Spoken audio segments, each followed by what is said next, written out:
que considero es un desafío para cada uno de nosotros en el sentido de considerarnos líderes.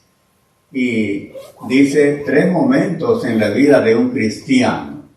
Y vamos a partir de la lectura que hay en Romanos 8:28, en donde Pablo les dice a los creyentes de Roma: y sabemos que a los que aman a Dios, todas las cosas les ayudan a bien. Esto es, a los que conforme a su propósito son llamados. Vamos a orar. Señor, gracias te damos por compartir con estos hermanos y hermanas tu palabra, deseando que ésta pueda hallar cabida en el corazón y la mente de los oyentes y que la puedan transmitir a otros, a fin de que la palabra corra y sea de bendición para el que la oye. Deseamos pues, Padre, que la honra y la gloria sean siempre para nuestro Señor Jesucristo, en cuyo nombre hemos orado. Amén. Muy bien. Todo creyente está llamado a ser un líder por parte de Dios, independientemente de su condición, y debe estar listo para afrontar diferentes momentos en su vida. El hecho de estar acá para hablarles de liderazgo significa que cada uno de nosotros tenemos la oportunidad de serlo, de ser líderes en el caso de hombres y lideresas en el caso de las mujeres. O si no, pregúntenle, por ejemplo, a María Magdalena, una mujer que era vista mal socialmente hablando y que tuvo el privilegio que no tuvieron ni Pedro, ni Juan, ni los demás apóstoles de ver al Señor que había resucitado. Preguntémosle también a la mujer samaritana, una mujer mal vista también por la gente de su ciudad, pero que después de un encuentro con el Señor Jesús, llegó a liderar a mucha gente para que fuera a escuchar a Jesús. ¿Y cuál fue el resultado? Que muchos creyeron en Jesucristo. Amén. También hubo una mujer llamada Débora, que era jueza en Israel, y a ella llegó a pedirle un hombre llamado Barak que lo acompañara en una batalla que iba a tener. Él le dijo: si tú no vas conmigo, yo no voy. Vean lo que ha sucedido. Un hombre diciéndole a una mujer: si tú no vas conmigo, yo no voy a esa guerra. ¿Y qué le dice Débora? Está bien, pero la gloria no será para ti, sino para una mujer. Y así vemos a José, aquel joven hebreo que fue llamado para una tarea muy grande, pero que empezó desde abajo.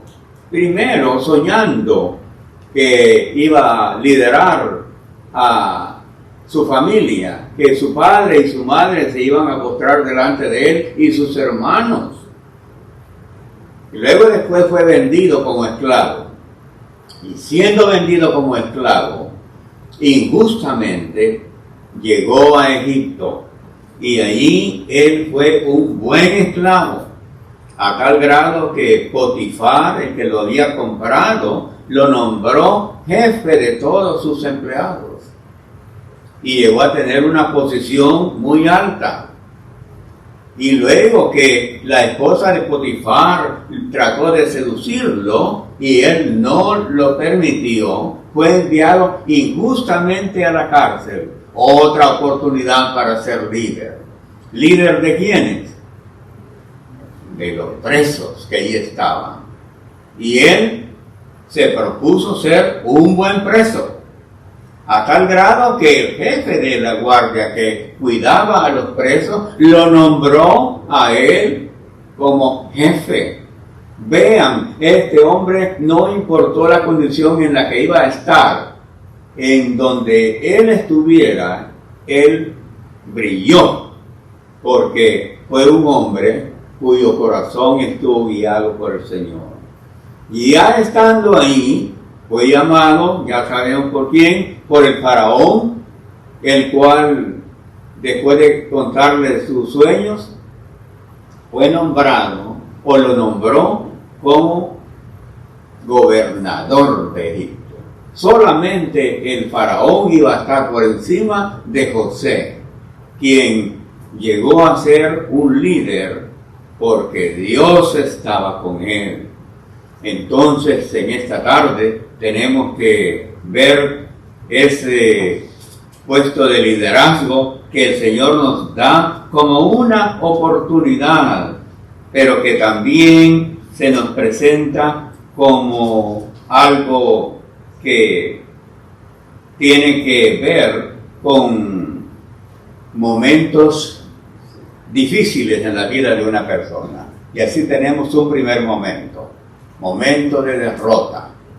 En Romanos 7, del 14 al 19, Pablo, hablando con los romanos, les dice: porque sabemos que la ley es espiritual, mas yo soy carnal, vendido al pecado, porque lo que hago no lo entiendo, pues no hago lo que quiero, sino lo que aborrezco, eso hago.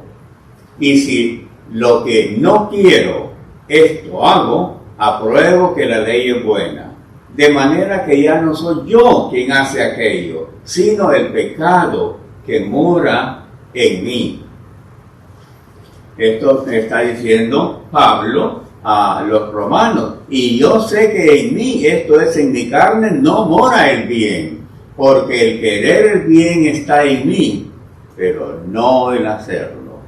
Porque no hago el bien que quiero, sino el mal que no quiero, eso hago. Figúrense quién está diciendo eso. Cualquiera que leyera esa declaración tan difícil de asimilar, no pensaría que es Pablo el que lo está diciendo, pero es Pablo el que lo está confesando. Pero ¿por qué es que Pablo está diciendo eso? Algunos analistas piensan que Pablo estaba aludiendo a su vida pasada, que él había sido un hombre entregado al pecado. Pero otros piensan que eso no es otra cosa que la verdad de que el cristiano aún tiene la posibilidad de pecar.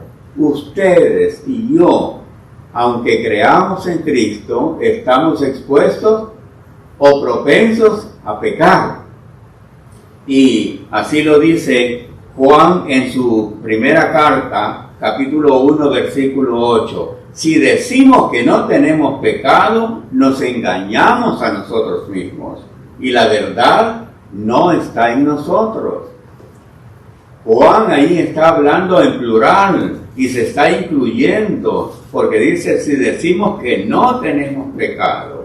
No sé si ustedes han oído hablar de una secta en la cual los miembros no deben, después de haber sido bautizados, pecar ni una tan sola vez. Porque si una persona de esa iglesia peca, ya es excluido de la congregación. Me pregunto a qué grado pueden llegar algunas personas de considerar esto, y que el mismo Pablo consideró un peligro en su vida personal, y que están poniendo cargas más grandes a sus miembros que las que ellos pueden soportar.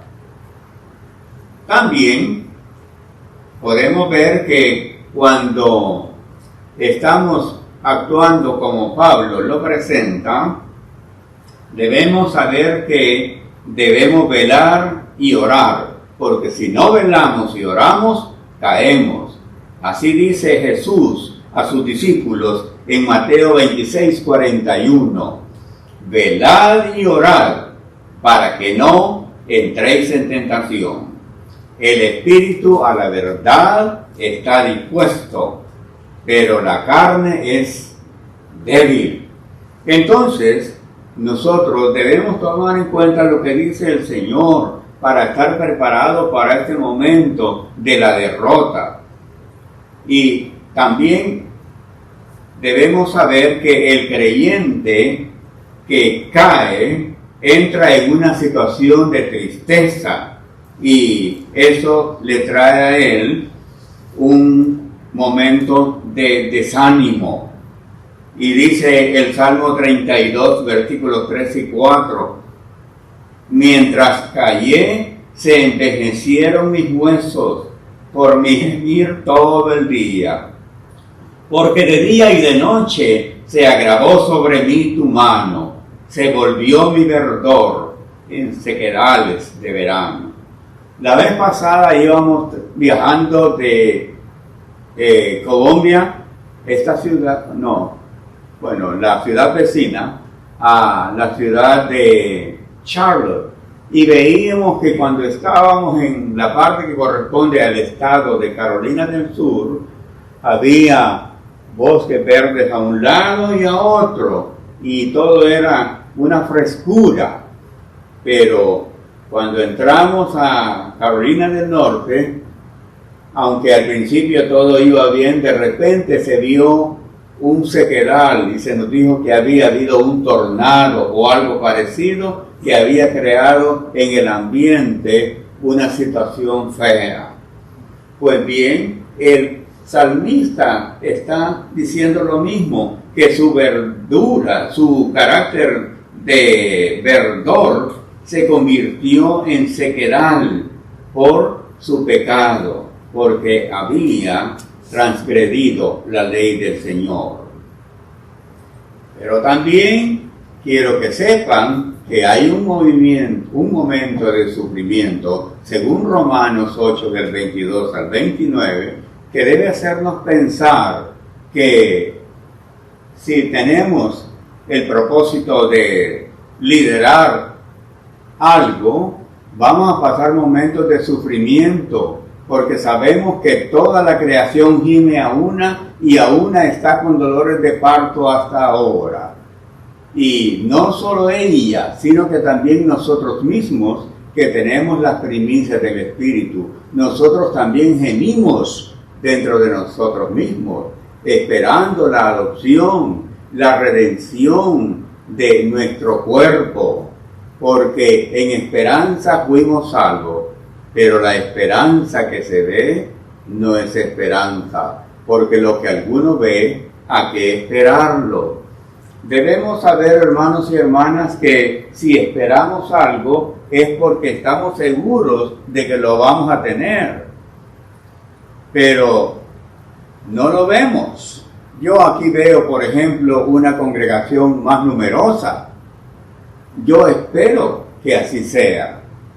Pero si yo estoy viendo algo y deseo que eso suceda, eso no es esperanza, porque la esperanza es pensar en algo que no se ve y que va a venir. En ese aspecto estoy hablando de la fe. Y la fe nos hace ver donde los demás no ven. La fe nos hace esperar con ansias y con gozo lo que el Señor nos va a dar en determinado momento.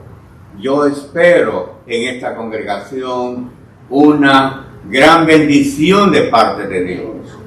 Yo la veo, pero no está, entonces tengo que esperarla. Y yo creo que ustedes también van a esperarla. ¿No es así? Muy bien. También debemos saber que hay que tener paciencia, porque cuando estamos esperando, a veces nos desesperamos. Se cuenta que un hombre llamado Carlos era muy impaciente y quería las cosas listas.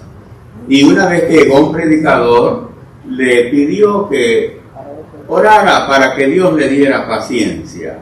Entonces el predicador, cuando Carlos llegó, oró por él en estos términos: oh Dios, te pido que sobre este hermano derrames calamidades, sufrimientos, enfermedades, tribulaciones. Momento, pastor, le dijo Carlos, le pedí que me pidiera al Señor que me dé paciencia, no que mande sobre mí esas cosas. Jovencito, le dijo el predicador, tú vas a tener que sufrir, vas a tener que recibir algunas dificultades, tribulaciones, enfermedades y todo tipo de pruebas que van a poner en mucha dificultad tu paciencia, pero tu paciencia tiene que ser probada. Así nosotros, si queremos que el Señor nos dé algo, debemos tener paciencia mientras estemos en este momento de sufrimiento. ¿Cuántos de ustedes han pasado por momentos de sufrimiento? Levanten la mano. Raise your hand if you have suffered for a while about something. Ok, gracias. Sí, el sufrimiento es algo que nos pasa todo el tiempo. Y alguien dijo que los creyentes son aquellos que están pasando de una prueba a otra. Así como los estudiantes. Los estudiantes, ¿quiénes son los estudiantes? Son personas que pasan de un examen a otro. Los que estuvieron en clase ayer supongo que fueron examinados. O de alguna manera les hicieron preguntas, ¿verdad? Sí, y eso es normal. Ningún estudiante pregunta, ¿y por qué me están examinando? ¿Verdad? Nadie. Cuando alguien es sometido a prueba, contesta y entrega su papeleta. Nadie protesta y dice, yo no quiero contestar este examen. Pero hay cristianos que a veces dicen, Señor, ¿por qué me has probado? ¿O por qué me estás probando tanto? Pero no se dan cuenta de que la prueba es permanente. La evaluación es un proceso constante. A usted lo examinaron hoy y eso significa que lo van a examinar mañana y pasado mañana. La prueba estará siempre, pero debemos confiar que, como dice Pablo a los Corintios, no nos dejará ser probados más allá de nuestra capacidad, sino que pondrá juntamente con la prueba la salida. Y finalmente vamos al tercer momento, que es algo que debe hacernos alegres, debe alegrarnos. Cuando dice, y sabemos que a los que aman a Dios, todas las cosas les ayudan a bien. Esto es, a los que conforme a su propósito son llamados. Y también en Filipenses 4:13, ya lo sabemos de memoria, ¿verdad? Pero Pablo dice en el versículo 12, sé vivir humildemente y sé tener abundancia. En todo y por todo estoy enseñado, así para estar saciado como para tener hambre, así para tener abundancia como para padecer necesidad. Y luego dice algo que ha sido un versículo preferido en las iglesias. Como dice Pablo en Filipenses 4:13, todo lo puedo en Cristo que me fortalece. ¿Sí? Si tenemos algún poder, alguna fortaleza, eso viene de parte del Señor. Él es el que está a nuestro lado como compañero de viaje en esta vida y que nos está animando cada vez más a seguir adelante. Y eso lo hemos visto, lo vimos en la vida de José, en la vida de esta mujer samaritana, en la vida de Pedro, que de ser pescador de peces fue pescador de almas, pescador de hombres y mujeres. Correcto, muy bien. Y a veces hay algunas situaciones en la Biblia que son en extremo vergonzosas. En el Antiguo Testamento, por ejemplo, se da el relato de un hombre llamado Judá, hijo de Jacob, que tenía 3 hijos.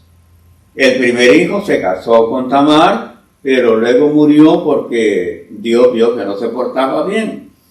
Y según la ley judía y la tradición, el hermano tenía que casarse con la viuda para levantarle descendencia.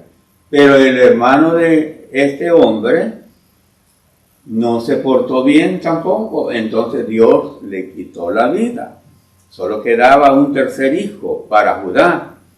Entonces la mujer se fue a su casa y ahí estuvo esperando a que le dieran a Sela, el tercer hijo de Judá. Pero como no sucedía, esta mujer tomó una determinación. Recuerdan, se disfrazó de prostituta. Se puso un manto sobre su cabeza y se puso en el camino porque le dijeron, tu suegro va a pasar por acá. Y entonces ella se sentó a la vera del camino y cuando él pasaba, él la confundió con una ramera y le dijo que por cuanto permitía que él tuviera relaciones con ella. Entonces ella le pidió 3 prendas, ¿verdad? Un sello, un báculo y otro objeto que él tenía. Entonces, él tuvo relaciones con ella y ella quedó embarazada. Y después le dijeron a Judá, tu nuera, o yerna, como dice una hermanita por aquí, tu suegra está, tu nuera, perdón, está embarazada, ha fornicado. ¿Y qué dijo Judá? Sáquenla y quémenla. Entonces ella dijo, momento, del varón del cual son estas cosas, estoy embarazada. Y mostró lo que Judá le había dado. Y Judá reconoció que ella tenía razón. Y ella tuvo 2 gemelos, Fares y Zara. Y de esos gemelos de esta mujer llamada Tamar, vino la descendencia de la tribu de Judá. ¿Qué les parece? A veces surgen cosas que son en extremo vergonzosas o delicadas, pero que Dios ocupa esos momentos para sus propósitos. Y si ustedes leen la Biblia, verán que hay eventos que son muy difíciles de asimilar, de los cuales Dios saca bendiciones. Esto no quiere decir que hay que portarse mal para que Dios nos bendiga, no. Lo que quiero darles a entender es que a pesar de lo que somos nosotros, Dios nos constituye en líderes de algo. Ahora yo quisiera terminar preguntándoles acá si han sido líderes o lideresas en alguna ocasión. Si no lo son, no se preocupen, que ya vendrá el momento en el cual lo serán. Porque la samaritana no se imaginó nunca que Jesús la iba a ocupar para una tarea muy importante. María Magdalena, que era una mujer también pecadora, jamás se imaginó que el Señor la iba a usar para bien de los cristianos. Y en fin, ha habido muchas personas que en la Biblia se mencionan que han resultado de incestos, como en el caso de Fares y Zara, o de otras circunstancias que Dios usa para llevar a cabo sus propósitos. Todos los que aquí estamos entonces expuestos a pruebas en medio de las cuales el poder del Señor se va a manifestar, sabiendo que pasaremos por momentos de sufrimiento, momentos de derrota también, pero también momentos de victoria.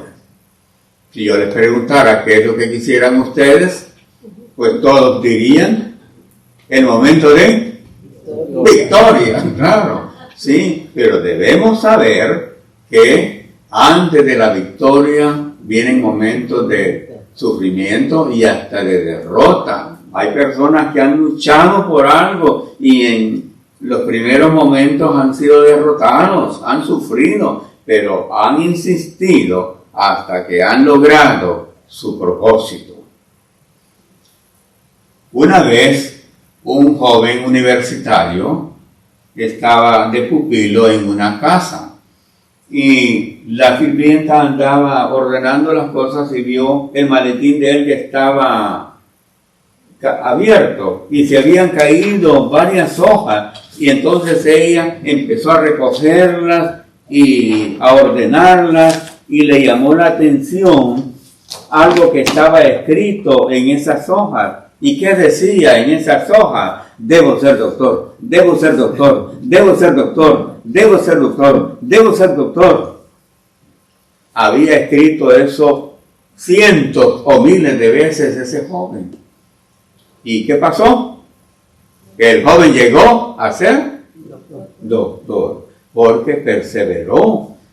Pero él pasó sufriendo y a lo mejor fue reprobado en algunas ocasiones, tuvo derrotas, pero él perseveró y Dios le ayudó para que al final él pudiera llegar al momento en que podría decir: todo lo puedo en Cristo que me fortalece. Ahora hemos oído de una jovencita que está estudiando medicina y creemos que ella va a lograr su propósito. ¿Amén? Sí. Y algunos de ustedes también quisieran estudiar algo o llegar a hacer algo. Pues si es voluntad de Dios, así será.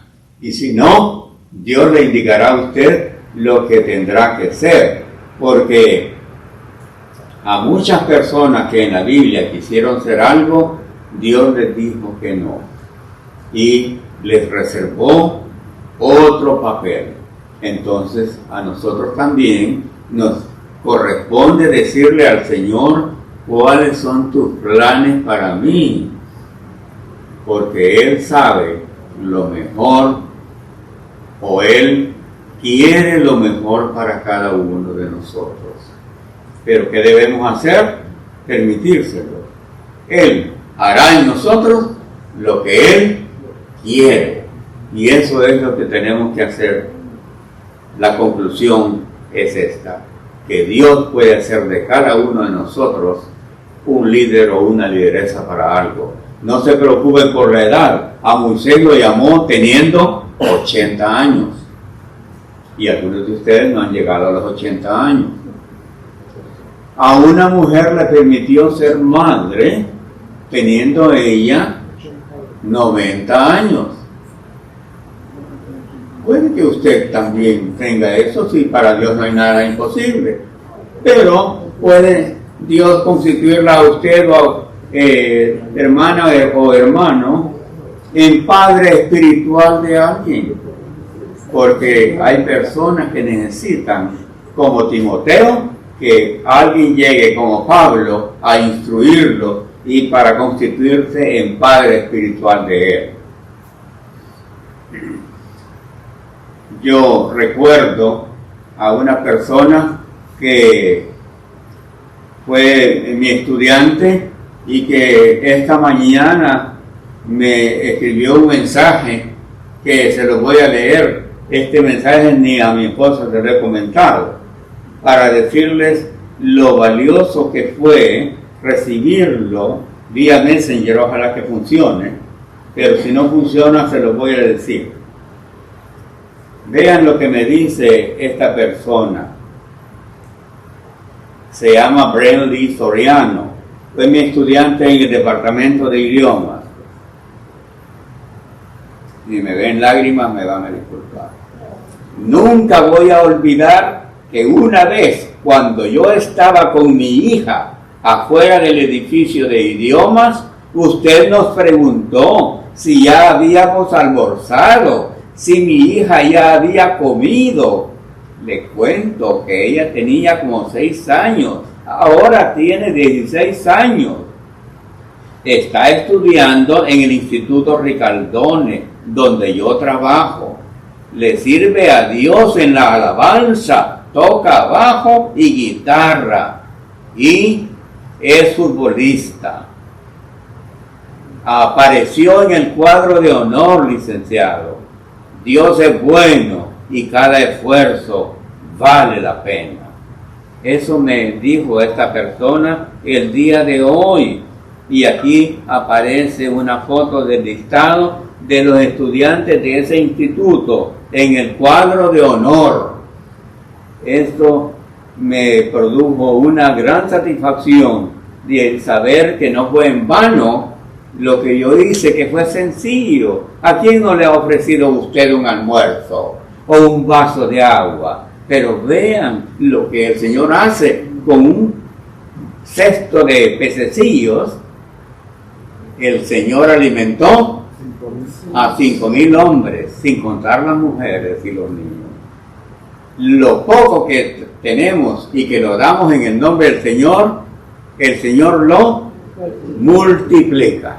Así que si usted está pensando en desarrollar un programa de ayuda a otra persona, por muy sencilla que sea, verá que Dios va a fructificar eso. Mi esposa y yo estuvimos ayudando a una alumna que ella tuvo y se le ayudó en sus estudios en la escuela, en lo que nosotros llamamos primer ciclo, segundo ciclo y tercer ciclo, o sea, hasta 9º grado. Después estudió bachillerato, o sea, escuela secundaria o high school, y se le siguió ayudando. Después ella fue a la Universidad de El Salvador a estudiar enfermería, le seguimos ayudando. Ella consiguió una beca y al final se graduó. Y desde donde ella se encuentra siempre manda saludos a la iglesia, porque es miembro de la iglesia, y también a mi esposa y a mí. Eso nos satisface y nos hace ver que todo lo que hagamos para el Señor no será en vano. Usted lo ha dicho y yo lo he repetido. Vamos a orar. Padre Santo, gracias te damos porque estos momentos de derrota, de sufrimiento, son el preámbulo de un momento de victoria en Cristo Jesús. Y que tú puedes hacerlo a través nuestro, haciendo que ejerzamos un liderazgo en el trabajo educativo, en el trabajo misionero, en el trabajo evangelístico, en cualquier cosa que tengamos la oportunidad de estar puestos como líderes y lideresas, tú nos usarás para tu gloria y para tu honra. Y ahora quisiera que mientras los hermanos y hermanas oran, si hay alguien que quiere, después de haber escuchado este mensaje, pedir que oremos por él o por ella, para que Dios lo use como líder o lideresa en lo que sea y donde sea que esté, que pase al frente o que levante su mano donde está. Yo voy a orar por usted. ¿Habrá alguien que quiera hacerlo?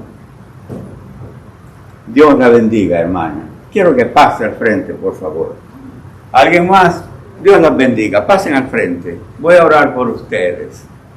¿Alguien más que quiera que oremos por él o por ella? Dios la bendiga, hermano.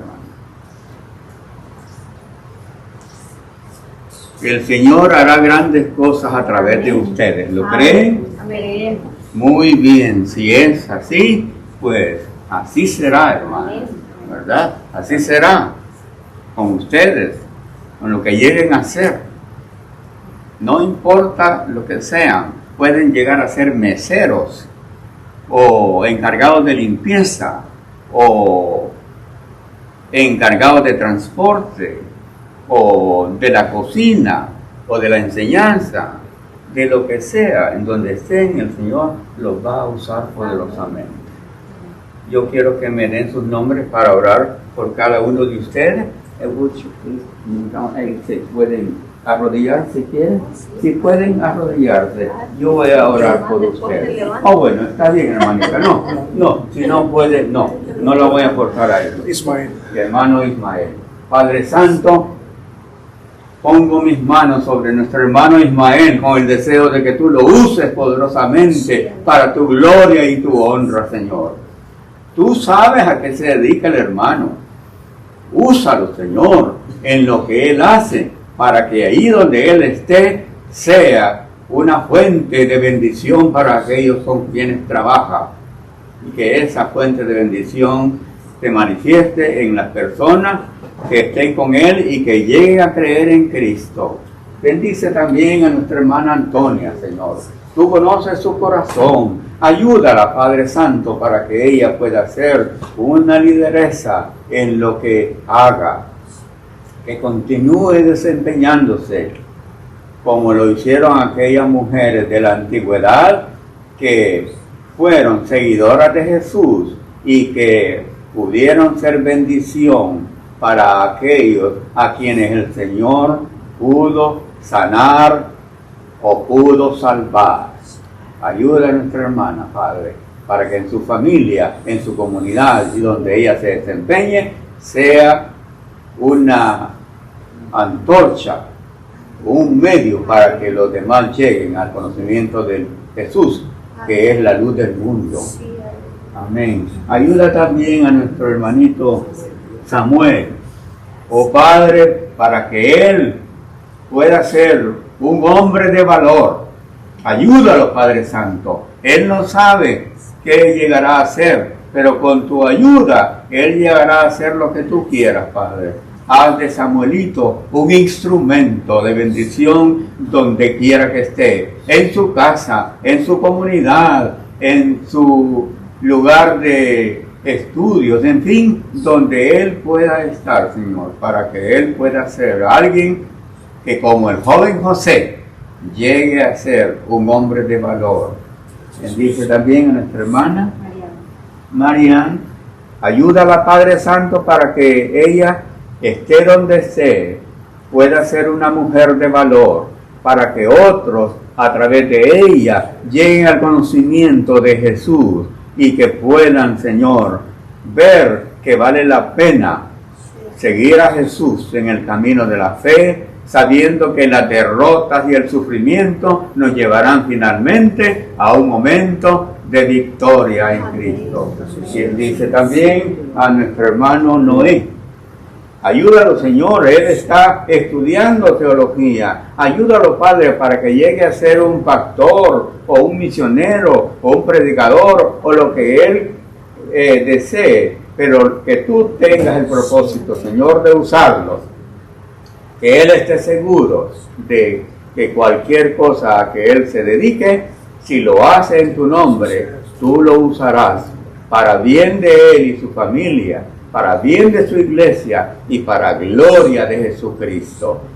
Señor, encomendamos a ti, a todas estas personas, con la seguridad de que ellos llegarán a ser hombres y mujeres de valor. En Cristo Jesús hemos orado. Amén. Den un aplauso de solidaridad con nuestros hermanos, ¿verdad? Y